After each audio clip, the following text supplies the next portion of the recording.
नमस्कार साथियों। तो आज की वीडियो में हम बात करेंगे यूनिफाइड पेंशन स्कीम को लेकर वीआरएस से संबंधित जो भी चीज़ें हैं वो हम आपको बताएंगे। और दूसरी चीज़ एक और आपको शाम तक इन्फॉर्मेशन मिल जाएगी। अगर आप 25 साल से कम नौकरी करते हैं, ठीक है, तो आपको कितनी पेंशन मिलेगी, और ये 10 साल से 25 तक की जो चार्ट है उसके हिसाब से हम समझेंगे। और इसको आपको देखने के लिए शाम तक वेट करना पड़ेगा। शाम तक पूरी डिटेल आपको मिल जाएगी। और फिलहाल मैं इस वीडियो में केवल वीआरएस से संबंधित बातें करने वाला हूँ। सबसे पहले मैं आपको बता दूँ कि वीआरएस क्या होता है। वीआरएस जब कोई व्यक्ति अपनी इच्छा से सेवानिवृत्त हो जाता है, मतलब कि वो सेवा से बाहर हो जाता है, उसको किसी निजी कारणों से कोई मेडिकल या फिर कोई किसी भी कारण से अगर वह सेवानिवृत्त हो जाता है तो उसको पेंशन का प्रावधान है। यह पेंशन का प्रावधान कहीं पे 10 वर्ष मिनिमम होना चाहिए, मतलब 10 वर्ष आपने सेवा की है तो आपको जो उसमें मूल वेतन है उसका 50% आपको पेंशन मिलती है, जिस तरीके से भी नियम हो। बाकी यहाँ पे क्या यूपीएस में क्या रखा गया है, और आइए देख लेते हैं। यहाँ पे पूरी इन्फॉर्मेशन आपको मिलने वाली है, तो वीडियो को पूरा देखिएगा जिससे आपको कोई भी डाउट ना रह जाए।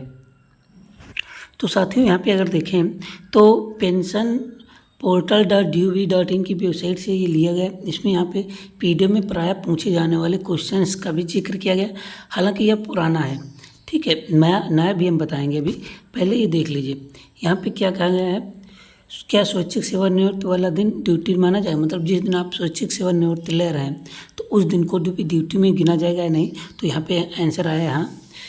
और दूसरी चीज़ अगर देखिए पेंशन पाने के लिए कौन पात्र है, तो यहाँ पे लिखा है कोई सरकारी सेवक जो पेंशन योग प्रतिष्ठान में दिनांक 31/12/2023 या उससे पूर्व नियुक्त हुआ है, मतलब ओल्ड पेंशन में जो नियुक्त हुआ है, और सरकारी सेवा से 10 वर्ष या अधिक की अर्हक सेवा करने के उपरांत सेवानिवृत्त हुआ है तो वह पेंशन के लिए पात्र होगा।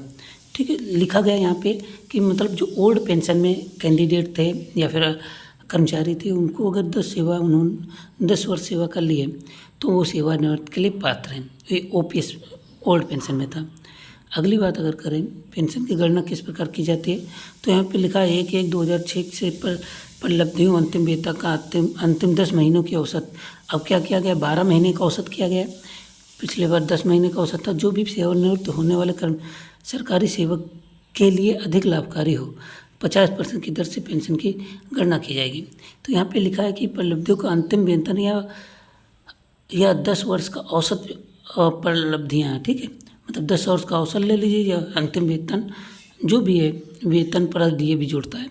जो भी सेवानिवृत्त होने पर सरकारी सेवक के लिए उस अधिक लाभकारी हो वह ले सकता है। 50% की दर से पेंशन की गणना की जाएगी। उसके 50% मतलब अगर मान लीजिए वेतन आपका 1 लाख है और आपका औसत बन रहा है 10 सालों का 1,10,000, तो आपको 1,10,000 का 50% मतलब कि 55,000 मिलेगा। अगर यहीं पे आपका औसत बन रहा 40,000 तो 40,000 तब भी आपको 50,000 पेंशन मिलेगी, जो कि आपकी लास्ट वेतन का होगा। ठीक है, तो इस तरीके से आप समझ सकते हैं। तो ये हो गया पूरी इन्फॉर्मेशन जो ओल्ड पेंशन में था। अब क्या है उसे देख लेते हैं। तो अभी जिस वेबसाइट का मैंने एक पीडीएफ डाउनलोड करके आपको दिखाया जो कि ओल्ड पेंशन से था, ये आपकी वेबसाइट है, यहाँ देख सकते हैं आप। पेंशनर्स पोर्टल फॉर gov.in सब तो सरकारी है, कोई इसमें ये नहीं कन्फ्यूजन नहीं होना चाहिए। और यहाँ पे क्या लिख के आ रहा है आप देख लीजिए। UPS and down is in life are very important to keep us going because a stand line even in the ECG means we are not alive. तो रतन टाटा ने लिखा है, ये जो इंग्लिश में इनका वक्तव्य है। तो इनका रतन टाटा जी का कहने का क्या मतलब है। रतन टाटा कौन है, ये चेयरमैन ऑफ टाटा सन्स के हैं, ठीक है। और तो इन्होंने कहा है कि UPS and downs in life are very important to keep us going. Ups मतलब यूपीएस ने अप्स लिखा है, ups and down in life are very important to keep us going because a stand line even in ECG means we are not alive. तो यहाँ पे लिखा है कि उतार चढ़ाव लाइफ में होना चाहिए, जो ईसीजी होता है अगर उसमें सीधी लाइन होती है तो इसका मतलब आप जिंदा नहीं हैं। तो एक बहुत बड़ी बात इन्होंने कही है। तो इसलिए जो बाकी चीज़ें मैं आपको बता देता हूँ। अधिवर्षता क्या यहाँ रखी गई है, सेवानिवृत्त की आयु प्राप्त करने पर सेवानिवृत्त होने वाले सरकारी कर्मचारियों को अधिवर्षता पेंशन प्रदान की जाएगी। मतलब जो नॉर्मली 60 साल के बाद सेवानिवृत्त होते हैं उनको अधिवर्षता पेंशन दी जाएगी। अधिवर्षता पेंशन के लिए अक्सर पेंशन के बारे में अगर बात करें तो आयु प्राप्त करने के पूर्व सेवानिवृत्त होने वाले सेवानिवृत्त अधिकारी कर्मचारी को ऐसे सरकारी सेवा में जो अधिशेष घोषित पर स्वैच्छिक सेवानिवृत्त विकल्प चुनता है सेवानिवृत्त पेंशन प्रदान। मतलब जो लोग स्वैच्छिक सेवानिवृत्त लेते हैं, मतलब सेवानिवृत्त होने से पहले ही उनको भी पेंशन मिलेगी। नेक्स्ट अगर बात करें स्वैच्छिक सेवानिवृत्त क्या होते हैं, इन्होंने क्या डिफाइन किया। कोई भी सरकारी कर्मचारी अपनी अर्हक सेवा के केवल 20 वर्ष पूरे होने के पश्चात ही 3 महीने के 3 महीने पूर्व स्वैच्छिक सेवानिवृत्त के लिए आवेदन कर सकता है, परंतु उसके विरुद्ध कोई सतर्कता या विभागीय जांच लंबित ना हो। मतलब आपके खिलाफ कोई भी जांच वगैरह लंबित ना हो और 20 वर्ष आप सेवा कर लें तो आपके लिए यहाँ पे स्वैच्छिक सेवानिवृत्त मानी जाएगी और आपको पेंशन के हकदार होंगे। अशक्त पेंशन, यदि कोई सरकारी कर्मचारी किसी भी शारीरिक या मानसिक दुर्बलता के कारण जो उसे सेवा में स्थायी रूप से असमर्थ कर देते तो सेवा से सेवानिवृत्त होने के लिए आवेदन करता है। अशक्त पेंशन दी जा सकती है। अशक्त पेंशन के लिए किया गया आवेदन सक्षम चिकित्सा बोर्ड की मेडिकल रिपोर्ट द्वारा समर्थित होना चाहिए। तो अशक्त पेंशन भी एक मिलती है जो कि आपको सेवानिवृत्त अगर आप ले रहे हैं कि मेडिकल कंडीशन की वजह से तो मिल जाती है। अनुकंपा पेंशन भी एक बहुत ही अच्छी इंपॉर्टेंट चीज़ अनुकंपा पेंशन देखने को मिलती है। तो यदि किसी सरकारी कर्मचारी को किसी स्थायी पद के समाप्त होने के कारण सेवा मुक्त करने के लिए चुना जाता है तो यदि उसे किसी अन्य पद पर नियुक्त नहीं किया जाता जिसकी सेवा और शर्तें सेवानिवृत्त करने वाले सक्षम अधिकारी द्वारा उसके पद के बराबर समझी जाएंगी तो उसके पास निम्न विकल्प होगा। अनुकंपा पेंशन लेने के लिए जिसके लिए वह अपने द्वारा की गई सेवा के लिए पेंशन पाने का हकदार है, समान वेतन पर या नियुक्ति स्वीकार करने और पेंशन के लिए पिछली सेवा की गणना करने की स्वीकृति। मतलब कुछ पद होते अस्थायी, तो यहाँ पे क्या होता अगर पद समाप्त कर दिया जाता और वो लोग बेरोजगार हो जाते तो उनको भी पेंशन का प्रावधान है और यह पेंशन जो है उनकी पिछली नियुक्त भी समान पद पे नियुक्त हो सकती है या फिर पेंशन वो पाने के हकदार होंगे। अनिवार्य सेवानिवृत्त भी एक बहुत ही इम्पोर्टेंट कॉन्सेप्ट चल रहा है। यहाँ पे भी मिनिमम 9,000 पेंशन रखी गई।